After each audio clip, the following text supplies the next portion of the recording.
Տհաճ ու վրդովեցուցիչ միջադեպ Գյումրիում հունիսի 10-ի լույս գիշերը անհայտ անձիկ վանդալիզմի են ենթարկել քաղաքի խորհրդանիշներից մեկը՝ Մայր Հայաստան հուշահամալիրը։ Չարագործները պոկել ու գողացել են համալիրի տարածքում գտնվող հերոս քաղաքների անվանումների ոսկեգույն տառերը։ Արտառոս կողոպուտը պատահաբար հայտնաբերել են Գյումրու քաղաքապետարանի կոմունալ ծառայության աշխատակիցները, ովքեր վաղ առավոտյան տարածքում խոթհնձման և կանաչապատման աշխատանքներ էին իրականացնում։ Հուշահամալիրի ներքևի հատվածում պատվանդանների վրա փակցված էին հերոս քաղաքների անունները, որոնց վրա այսօր հստակ երևում են վանդալների թողածետքերը։ Գրությունները պոկվել են բիրտ ուժով, ինչի հետևանքով քարերի վրա մեծ անցքեր ու վնասվածքներ են գոյացել։ Գողության հայտնաբերումից կարճ ժամանակ անց իրավիճակը փոխվեց։ Համալիրի տարածքի մաքրման աշխատանքների ժամանակ տեղեկություն ստացվեց, որ պոկված տառերը գտնվել են։ Հերոս քաղաքների անվանումները վանդալները նետել էին հենց Մայր Հայաստան հուշահամալիրի տարածքում տեղադրված աղբամանների մեջ։ Կոմունալ ծառայության աշխատակիցներն աղբամաններից խնամքով հանել են բոլոր տառերը և փորձում են դրանք նորից հաջորդականությամբ դասավորել ու վերականգնել իրենց տեղերում։ Դեպքի առնչությամբ իր մտահոգությունն ու դիրքորոշումն է հայտնել Գյումրու քանդակագործության ազգային պարկ թանգարանի վարիչ Արթուր Գևորգյանը։ Այդ ամբողջին քանդակագործության ազգային պարկ թանգարանը իր հիմնադրման օրվանից ունեցել է մեկ որակավորում՝ սա վանդալիզմ է։ Վանդալիզմ է, հարգանքի բացակայություն է մեր նախնիների այն մարդկանց հանդեպ, ովքեր կռվել են այդ քաղաքներում, շքանշաններ են ստացել, հերոսացել են և սերունդներ են դաստիարակել։ Ինչն է շատ առանձնահատուկ, հնգաթև աստղերը թողել է, քաղաքներն է ոչնչացրել, հա, բայց այն որ սա պետք է ստանա իր համապատասխան արձագանքը իրավապահների կողմից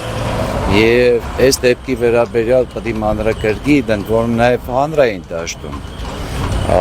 հասանելի արձագանք ստանա իրավապահների կողմից, սա միանշանակ, որովհետև չի կարելի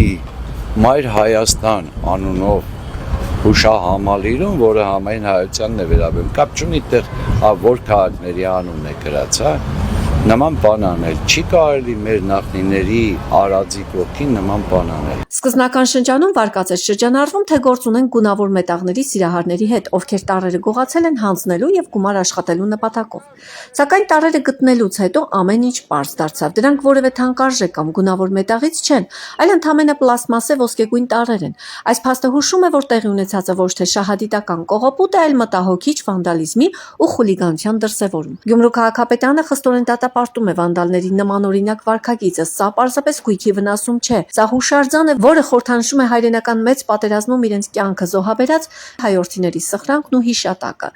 Եվ նման սրբավայրի հանդեպ անարգանքը չի կարող որևէ արդարացում ունենալ։ Չի բացառվում նաև, որ սա հնարավոր փորձ է սեպ խրելու հայ-ռուսական հարաբերությունների մեջ, ինչը սակայն ըստ քաղաքապետարանի չի ստացվի, և կողմերի դարավոր բարեկամությունը որևէ մեկին չի հաջողվի խաթարել։ Անդրադառնալով քաղաքական հնարավոր ենթատեքստերին և հայ-ռուսական հարաբերություններին, Արթուր Գևորգյանն ընդգծում է, որ սա կարող է լինել արտաքին միջամտություն, որը սակայն նպատակին չի հասնի։ Դա կարող է անել երրորդ ուժը, որպեսզի ինչ-որ քաղաքական արձագանք ստանա այս ամբողջը, բայց կարծում եմ, որ չի ստանա, որովհետև փառք ու պատիվ մեր համայնքապետարանի բնակկոմունալի մասնագետներին, ինժեներ, տարբեր մասնագետներ, ովքեր այս պահի դրությամբ վերականգնմամբ են զբաղված և ենթադրում են, որ մի քանի օրվա ընթացքում դա կարվի։ Գյումրու քաղաքապետարանը դեպքի առթիվ պաշտոնական հաղորդում է ներկայացնելու ոստիկանություն։